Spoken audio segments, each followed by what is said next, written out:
and get us started.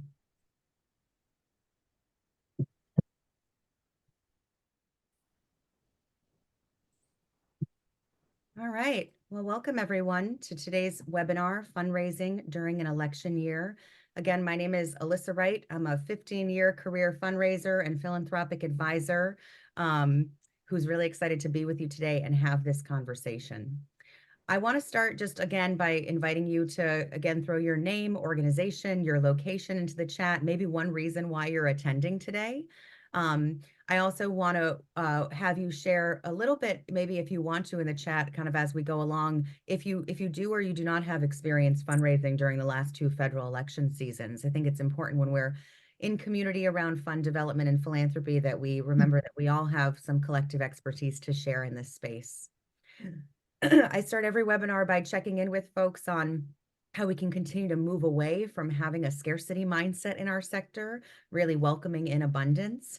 Yesterday, a startup organization that is less than 5 years old closed out on a $4 million capital campaign that our practice has gotten to work on over the last year and a half with them. And I think a lot about, again, the people in the beginning of the process who told us, oh, just, go after the $5,000 and $10,000 gifts. And we went after the $1 million ones and the really influential relationships. And now Detroit will open its doors on its first BIPOC-led birth center this summer. So why abundance is so important for us and why abundance might be super important for us to lead that sort of thinking and mentality within our organizations this year. I will share some data and reflections from previous election years, fundraising campaigns, and different kind of donor activities with you all. And then I'll talk a little bit about what does this mean for fundraising professionals? What does this mean for all of us on today's call?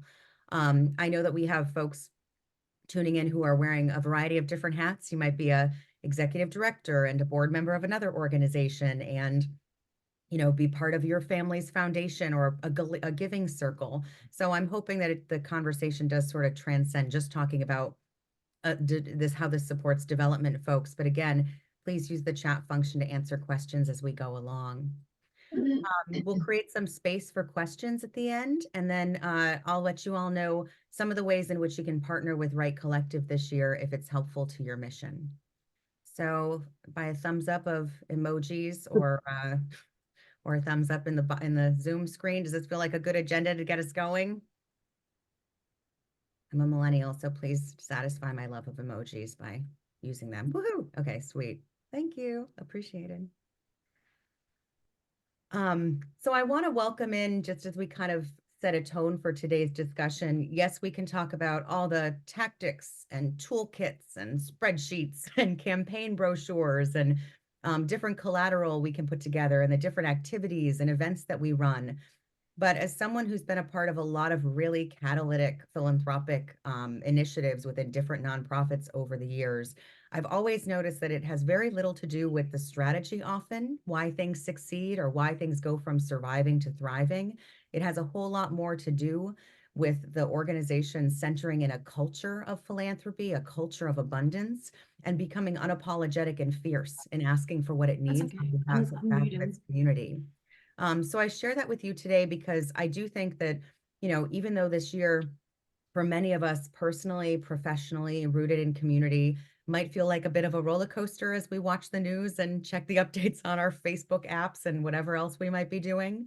I also think that it's important for us to remind ourselves that we can be leaders by how we center our thinking, by the approaches we take, the language we choose, and how we create community and belonging no matter what. So just again, to center us today, I hope that you think about your leadership during this year, what you say, what you do, how you take care of people. We often in our work very frequently reference the great Maya Angelou and how her quote on how you arrive is so much more important sometimes than what and where. So just thinking again about that as a practice for yourself, because how you show up in conversation will likely have a lot to do with not only the resources mobilized, but the strength of the relationships to transcend this year. Because again, I don't know if it's true for many of you, but last year went by in a flash for me. So definitely thinking about how this year will likely go by quickly as well. During an election year in the United States. Oh, and Sorry, I'm solo on tech, but if you're not on mute, please do mute yourself for the group. Thank you. I mean, if you've got cool music playing in the background or something, you can definitely, we don't mind having a dance break during a difficult topic like this, but let's go. Um, there are a lot of reasons to focus on mindset. I just mentioned a couple. I also want to name, one of the reasons that I got into consulting and left being at an organization full time is that I loved many of my colleagues who were development professionals and cared deeply about them and thought that it was really important to come up with new ways to retain talent in our sector. And so much of that work is also rooted in this abundance, is also in supporting fundraisers and empowering them to lead this within their organizations, sometimes when it isn't shared by donors or the board or executive leadership.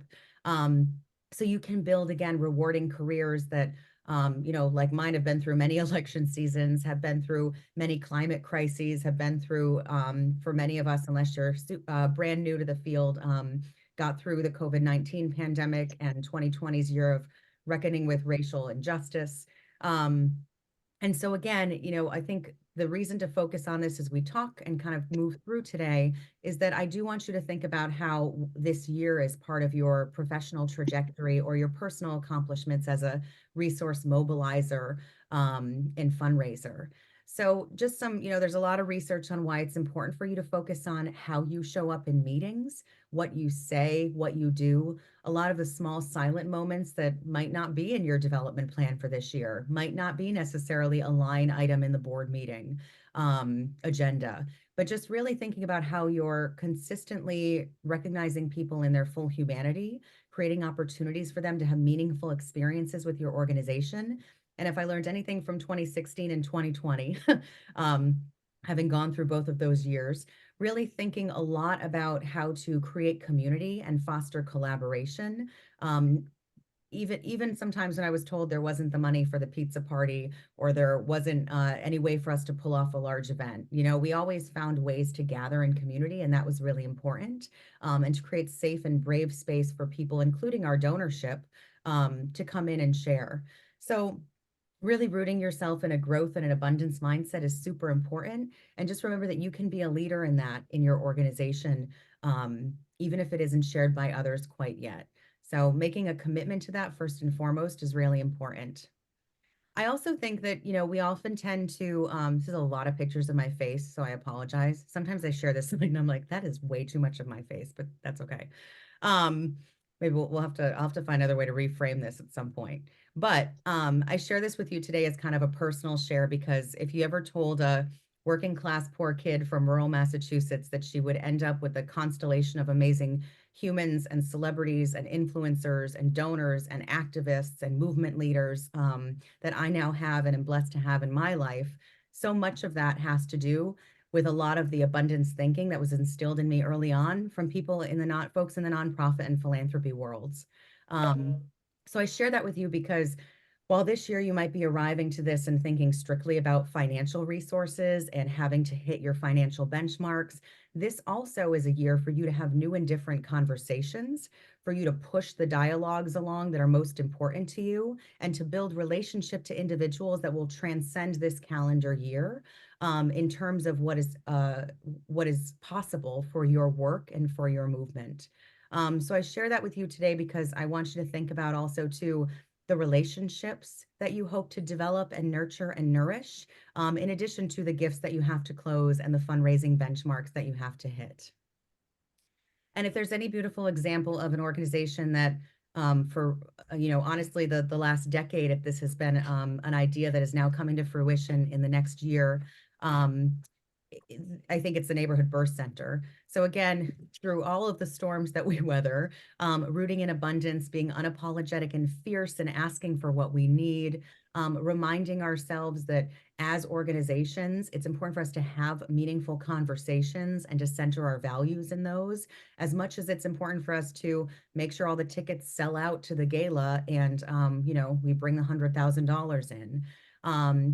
The Neighborhood Birth Center also just closed out a growth campaign that we supported them on. They're going to be Boston's first BIPOC-led freestanding birth center in a deep time of maternal health crisis across the United States. And I think that the reason I share this with you today is this work not only impacts you on a personal level, but can also impact your organization.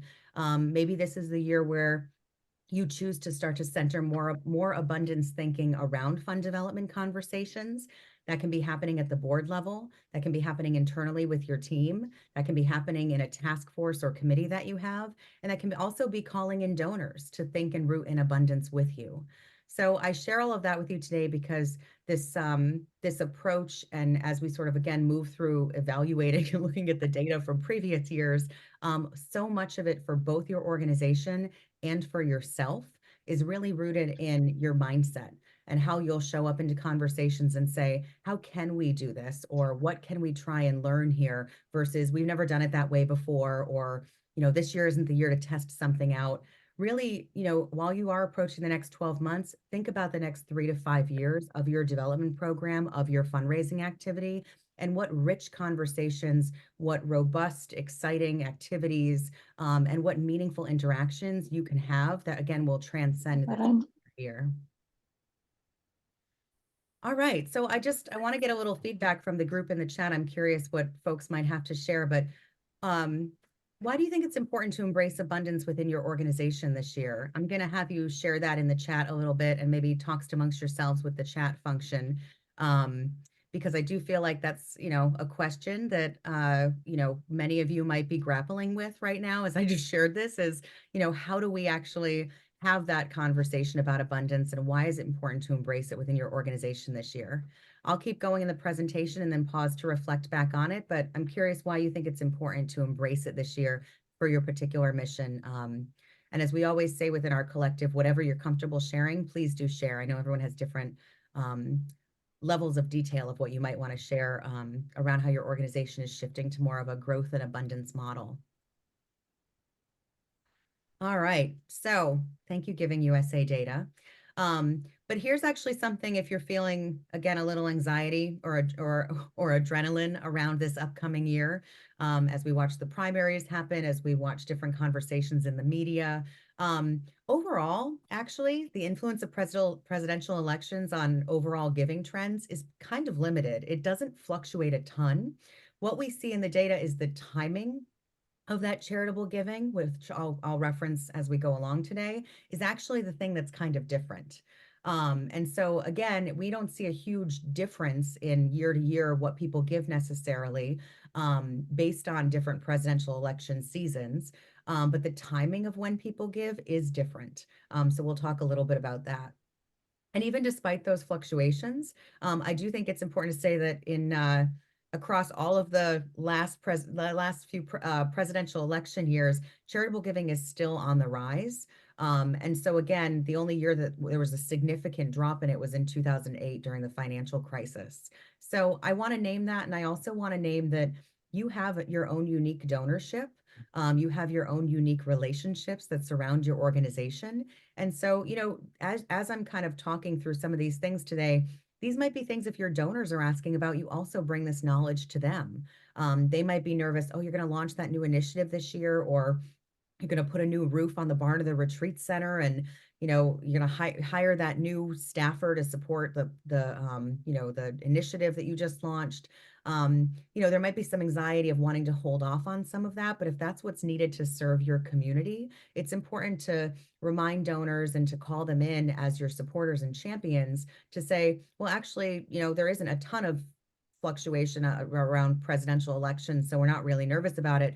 And it's a great time for us to have a conversation about X, which is why we need this new staffer, right? So you're going to have the opportunity to talk about certain social issues or economic issues that are happening within the communities that you serve. And so it can be an opportunity for you to continue to point to abundance and ask for what you need. Some of the data that I think is really fascinating, this comes from the MasterCard Center for Inclusive Growth, is around, again, this timing. And also, they're tracking some general trends around political versus charitable giving and the difference that we've seen over the last decade. So over the last 10, if not 15 years, political contributions have been on the rise in the United States. We have seen a lot of folks who support different charitable causes realizing the power of again, not just doing the charity work in the community, but also fighting for legislative and policy change. I know some of the organizations that are attending today do have a 501(c)(4) arm, are doing advocacy work, and are thinking about the importance of culture change and serving the community in juxtaposition to the possibility for laws to be put in place and for there to be real legislative differences made. So political contributions have been on the rise. They've also been on the rise from younger demographics. So your millennials and Gen Zers that might do some crowd funds or might Venmo you $10 here and there, or buy your swag items. um, their political activity this year will likely be on the rise. And the other thing I think to share is that there's also a spike of total giving in the months surrounding the presidential elections. So if we're looking at that this calendar year, that means that September to December, which is kind of our traditional super busy fundraising season. I mean, raise of hand or emojis, anyone else who's really exhausted the week after Thanksgiving and still has to push through for 30 more days. That was me.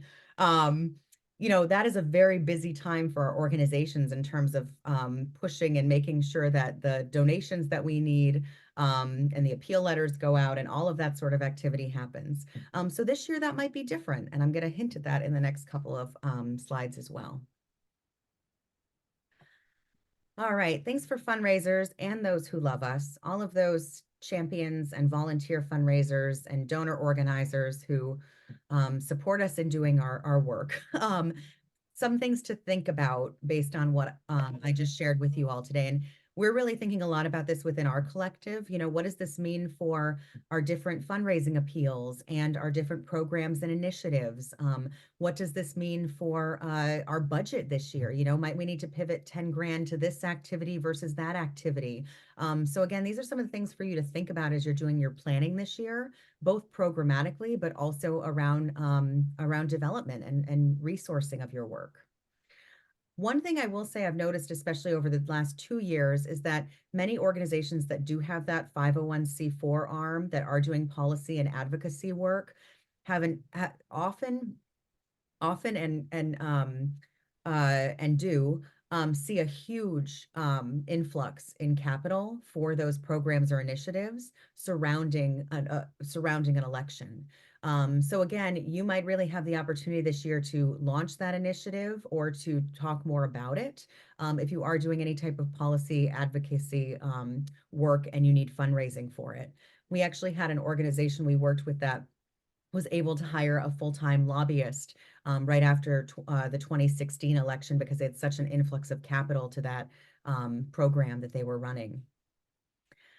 The second is that, and maybe this is just the emotional roller coaster that we all can often feel or have felt during the last few federal election seasons as for many of us, our identities or our experiences or our communities have been impacted by the way in which certain politicians talk about our work or the way in which we feel invasive and injustices across the board, but just creating space. I was so grateful actually for an organization that reached out to me over the time that Roe v. Wade was overturned and said, for anyone in our community who just needs to gather and talk right now, we're literally doing an open office on Friday from 12 to 4. And we're going to have some healers and some trauma-informed folks in the room if anyone needs to talk and connect. So think about what that means for your organization this year. If you work with certain communities and represent them that might be impacted by some of the emotions and debates that happen throughout the year, you might want to really make sure you're creating that community space and a sense of belonging for folks. And that might be something you want to talk about and have some, capital to put towards at the year end instead of or in addition to your strong solicitation season. I know I had a few folks reach out to me donors reach out to me after 2016 and say, I just keep getting more and more solicitations from them and a personal email from the ED. And I already gave a gift in the summertime. I can't do another one. But I really did want to talk to them about X because this particular donor was concerned about what the election outcome meant for the refugee and immigrant populations that they were supporting. So I named that today because you might want to just, again, be mindful of the cadence of solicitations that are coming out, the spaces that you're creating, and the sense of belonging that you're fostering towards the end of the year, instead of coming out the gate as a super strong fundraiser. Um, and then the other thing to think about is asking early. So I'm going to jump down to this last one because I think it's important. But most of the organizations that we're working with right now, I think it's really important to confirm your large donors' annual gifts that might make or break your budget if they do or don't come in, by the end of the summer, if not earlier. I actually put together a list of folks yesterday that I'm going to meet with in February and March, just to make sure that, they're thinking this year that they're going to make the same, if not a very similar sized gift to our annual fund, because I can't wait until September or November, to confirm it, or to just kind of hope that when they get our letter, the same 5 grand or 25 grand comes in. This is important for your grant makers too and your corporate sponsors. It's just, I think it's an important year to check in and to ask early. And I have some suggestions on the next slide of maybe how to frame that. Because again, it's the conversation, right? It's how we approach that with folks to make them aware that this year could be a little bit of a roller coaster for some of our organizations, for some of the families that give to you, for some of the companies that support you. We just can't predict a whole lot, but it's really important that you're asking early and making a plan to be in contact the first 6 months of this year. And also, don't be afraid of more touch points. I read something the other day that in a normal year, um, uh, your audience opens 1 in 3 e-blasts or newsletters that you send. And during an election year, it can be 1 in 5 that they actually open and read, because they're getting inundated with so many different communications and political solicitations, especially if they're politically active. And so it's really important that you're not afraid to have more meaningful touch points, but just have a smart cadence of them. We never want to call a donor 4 months in a row to say thank you. That's just a little silly, although I'm sure they appreciate the gratitude. But maybe every other month you're just thinking of, or every 2 months, you're thinking of a specific touch point just to keep them informed. You might do a round of phone calls in Q1. In Q2, you might say, we have an open office. You send them, a personal invite to come and visit the organization and hang out. In Q3, you send out 2 or 3 extra e-blasts. And then going into Q4, you're creating that community space and belonging. And you're sending them a personal nudge to say, hey, like, we're going to get pizza, or we're going to meet up at this coffee shop. We reserved it after hours when it closed, to connect with our supporters around the election outcomes or whatever it might be. So again, don't be afraid of some extra touch points this year. I feel like one of the questions I always get from fundraisers is like, how often should we be communicating? You know your audience best. You could even send out a survey at the beginning of this year and say, hey, it's a federal election year, and we know it's going to be noisy and emotional for a lot of folks, in our community and in our audience. We're thinking about increasing our frequency of communications. Click here if you'd like to get our monthly updates instead of quarterly. We can always survey and check in and have people opt into things. Now's a great time to be doing that in the first quarter of the year. So here's just like, sometimes folks will say to me, how do you speak this? What does this kind of sound like? So again, if you're reaching out to donors and you're not sure really how to insert this into how were the holidays? Sorry you all were so sick. Oh my gosh, where did January go? It's February 1st next week. Want to help us start planning for our wine taster that's going to be in April. Here's a way to kind of bring it into that, like, maybe casual, more standard conversation that you're having. So one of the things that I've already started saying to some of the donors, within our community at the collective is, we know that a political year can be really noisy and somewhat intense for folks. So Great. Yeah, I thought that might be who was trying to call through. So that's why I call back. Yeah. just a reminder, if you can stay on mute, that's helpful. Thank you. Okay, terrific. Thanks so much. Oh, Bye. oh, do I know how to mute everyone? I should know how to do that. All right, thank you. So just thinking about, like, we're hoping to secure many of our partners early on to create some space for the fall. And just dropping in and saying, that said, we are going to be asking a bit earlier this year. I know you normally make your gift in November, but I wanted to confirm that you still plan to contribute $10,000 to the annual fund this year. Then you at least check in with them to say, we're being conscious and aware that This year, and I've also said this too, and had some donors say to me, I have no clue how I'm giving in the fall. I make a note of that because if 5 of my $10,000 donors say that, that's 50K that I might need to scramble and find heading into fall fundraising season. So that's important to keep in mind because I have had donors share with me and say, we have no idea what we're going to be giving in the fall for an amount, but we'll give you something. That's also vague if you have a donor that every year you've relied on for 25 or $50,000, and then all of a sudden they're going to send you $1,000 check. So it's important to check in and just do some mapping. Moves management or your database can be really helpful with that. All right. So a couple other things to think about. So much of what we do at the collective is, yes, focused on fundraising, but it's also focused on narrative and the conversation that you're having with folks. So don't be afraid to leverage the political climate to talk about your work.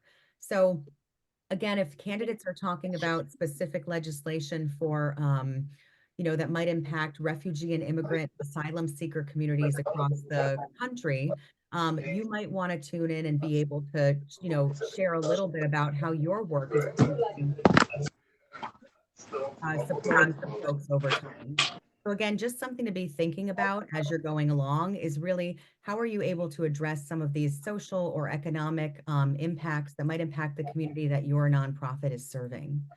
Um, the other thing that I want to share around that is just a reminder as well that this is also a great time for you to maybe have the conversation that you haven't been having. So if you've been thinking about talking more about the intersections of your work, if you've been thinking more about talking about some of the organizations that again, are serving in different capacities. I think it's just really important as a reminder for you to think about the opportunity there is intersectionally for you to start to bring up new topics. I got an email actually the other day from an organization, again, in this same spirit, that I didn't know that the majority of the population that they were serving were women, were immigrant women. And so again, knowing that there might be reproductive justice narratives, or there might be other economic issues that impact women that intersect with me just seeing them as someone who is supporting the general community of immigrants and refugees and asylum seekers in my home state of Maine. Now they were opening up a new conversation with me. So just remember that you can, in one-on-one conversations with donors, check in and say, how are you feeling? What questions do you have about our work? I know there's a lot of conversations right now about X in the media because of the federal election. Do you have any questions about our work because we're rooted in working with that community and serving them? So just remember that it is an opportunity for you to have those conversations within your community. And really, you can shape a really powerful narrative during this time that can, again, transcend this year. The other phenomenon that we see that I think many of you maybe are aware of or have participated in, I've seen a lot of the Chronicle of Philanthropy, other platforms like that do some webinars and presentations on this concept of rage giving. Is when we see post-presidential elections, a real surge in donations. So one of the reproductive justice organizations that we work with after the last after the presidential election in 2016, saw a huge surge in donations. And so again, there might be similar things that happen for you as an organization. So being mindful of that with communications and not missing an opportunity is really important. We also don't want to like fully give into the rage, but at the same time, you need to be conscious of people are going to be looking for an opportunity to give back, to make a difference. If people are feeling something and really are feeling compelled to get involved or they're activated, don't miss out on pointing them to your organization as an opportunity to do so. It's also important too, if you are an organization that, again, has that 501(c)(4) arm, is politically progressive, is doing more policy and advocacy work, just know that that is something you might want to be prepared for. You might have a ton of increased donations this year. Is your website ready? Can you accept Venmo and PayPal and Zelle? Do you have a link on your website to accept money from a donor advised fund? Have you uploaded that little DAF Direct widget onto your website so you're ready to receive gifts from the Fidelities and Vanguards of the world whose clients might come to them and say, we want to move our money at the end of the year all towards this, based on the election outcome. Are you prepared to have big conversations? You know, have you put some wish list items out onto the website? You know, seeding our capital campaign dreams, you know, thinking into the future about some catalytic capital to help us do A, B, C, and D. Click here to contact our executive director to book a one-on-one to learn more. You just never know. So you want to make sure that you have readiness for this type of rage giving, or again, just even reactive giving on your website. You also want to make it super easy to give because, as I know from an organization we were working with in 2020 and 2021, their audience was primarily younger donors who gave smaller amounts of money, but they saw something like over 1,000 donations in one 48-hour period, less than $50. So again, wanting to make sure that you know your website isn't going to crash as this one did, unfortunately, from also an influx of that amount of activity. So again, just something to think about. You might want to be checking in with your marketing department or your communications person or whoever handles your website to make sure that you would be ready for increased donations if and when that might happen. All righty. The other thing that I want to point to this year, again, as you're thinking about maybe making your Q1 and Q2 plans, is to really be thoughtful about researching and understanding your donors. Um, you know, often we go into organizations, one of the top findings we have is a lot of organizations don't really know their donors. So really just thinking and making sure there's strong relationships also beyond one or two people. It's great if the ED and the board chair or the development director and the ED know a lot of the donors and their history and different relationships, but many of you might be in community with other donors this year, or you might have, you know, more convenings or more activities happening where all different types of folks are engaging across your community. So if you're going to have that kind of activity happening, it's important that people understand a lot of the donors that are giving to you and sort of understand, especially in particular, their political giving history. You know, we go on Open Secrets a lot sometimes to the website to look up donors' political giving or entities' political giving to get a real sense of, is this a politically active donor? Maybe you don't know right now if one of your top 10 major donors who gives, again, 5,000 and up every year, or one of your, you know, top corporate sponsors, their CEO or a member of their trustee board, is extremely politically active as a donor. So that's important information to have this year because, again, if you're limited on capacity, those might be the people that are just in your bandwidth to make sure you have conversations with super early on in the year that you can retain their gift, if not upgrade them a little bit. So you're not in trouble when it's, you know, November, December timeframe and you're trying to get them to respond to an email or whatnot. So just be mindful of that. And this is also something if you need some support with to look up, please do reach out to us because we are doing this right now for a lot of different clients and projects. So here are some final reminders before we shift to Q&A, just some extra things. And again, these are outlined in the blog on our website. If you want to go and download that or share it as a resource as well. I do think that these conversations need to, yes, live within our fundraising expertise and realm, but it's also really important that these conversations go into our board, the boardroom, and board members are aware of what the potential is for this year and how they need to participate a little bit more heavily early on this year in the fundraising solicitations and conversations.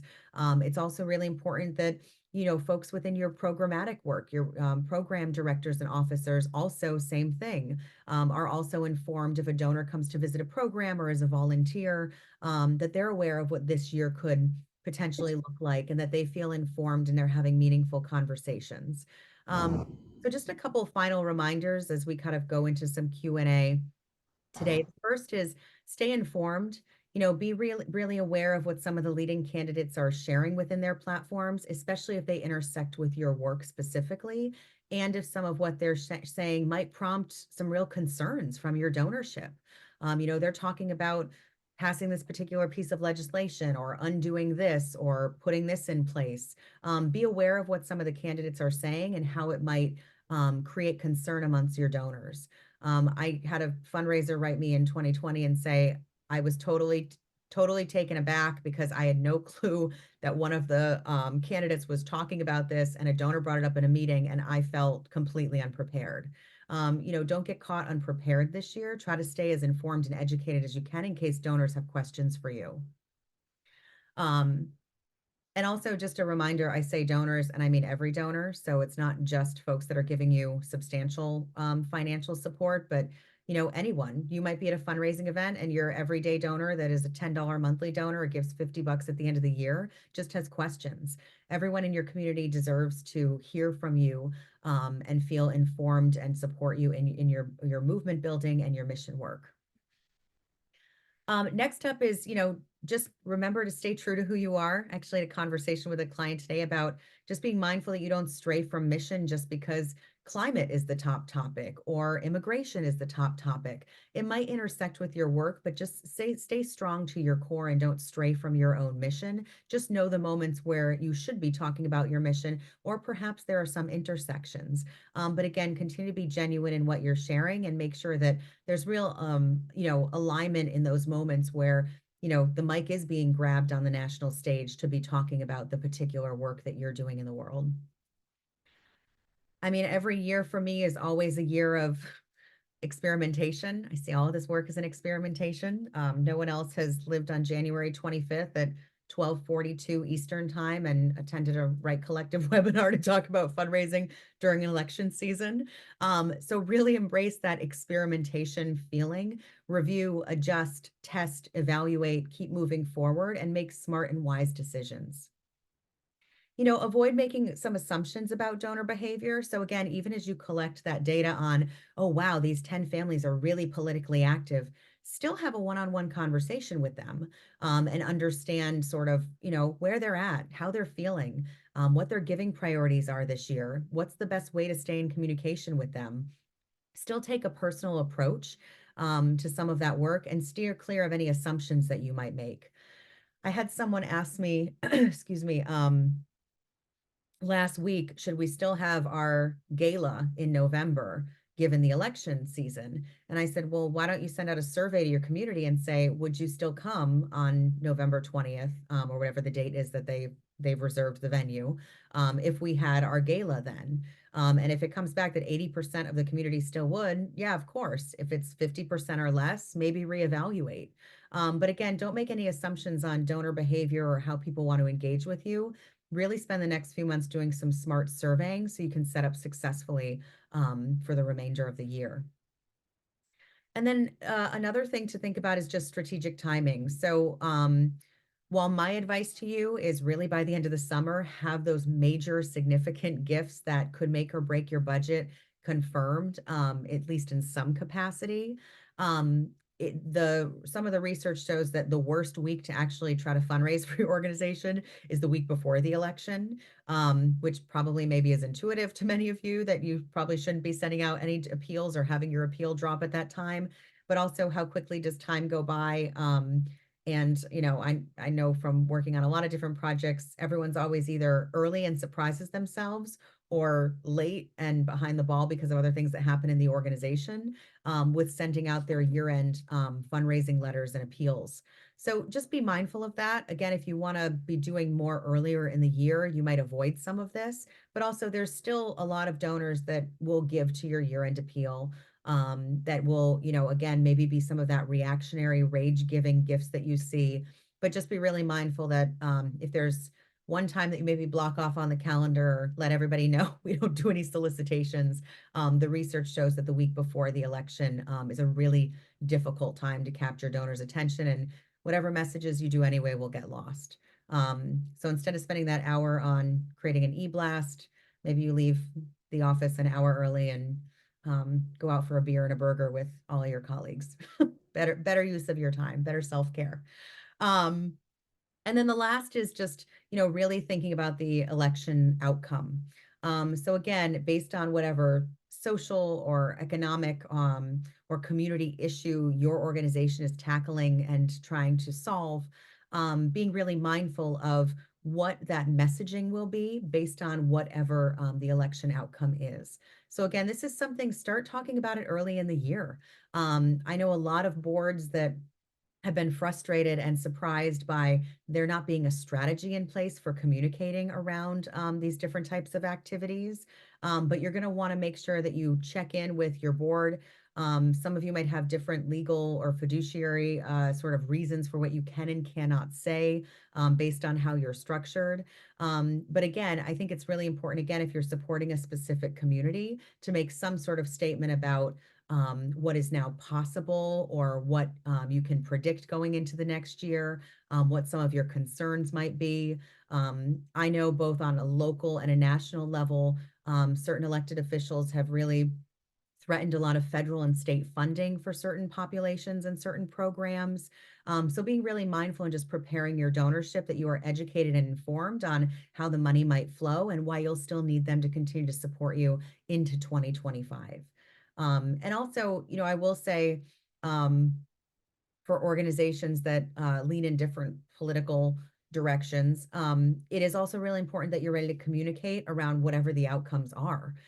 So again, I know a lot of organizations in 2016 that were surprised by the election outcome, as many of us may have been, and had no clue what to say because they had prepared messaging entirely around a different candidate and a different outcome based on their mission. So again, just be prepared and also be in full agreement. So there isn't a board member or a donor or a member of your program team or a member of your community, one of your clients or participants who is surprised by what you say and how you say it. Bring people in early and even find ways to democratize that process of choosing what you might say as you go into the last month and a half of the year. So I'm going to shift it over to Q&A for folks that want to stay on and have questions. I will stop sharing my screen in a moment. This recording will be sent out to folks, but I will pause the recording after this. So your questions and answers will not be shared more broadly within the Right Collective network. I want to thank all of you who do have a hard stop and want to sign off right now and get going. Thank you for joining and being a part of this with us. If you feel like your organization, could benefit from more of this dialogue, please do reach out. And if you feel like you need a little extra help this year, if you have, again, that big event scenario, if you have some specific donors you want to talk about, if you have policy work you want to make a hard push to try to fund, you please do reach out. We are booking one-on-one coaching calls and more extended strategy sessions through the next 6 months to help organizations with that. And our formal partnerships, our next round of formal partnerships start up in early June. So if you're looking for more depth of work, we are available heading into the summer. And you can contact us at info@rightcollective.co. No, I did not forget the M. It ends in .co. Everyone always asks me that. Although working parent, so it wouldn't surprise anyone if I did. But do reach out to us, and please do go to our website at rightcollective.co and read the full blog and bring it to a team meeting or a board meeting and have a conversation about it. And make some plans on how you want to be prepared this year to pivot if need be. So with that, I will stop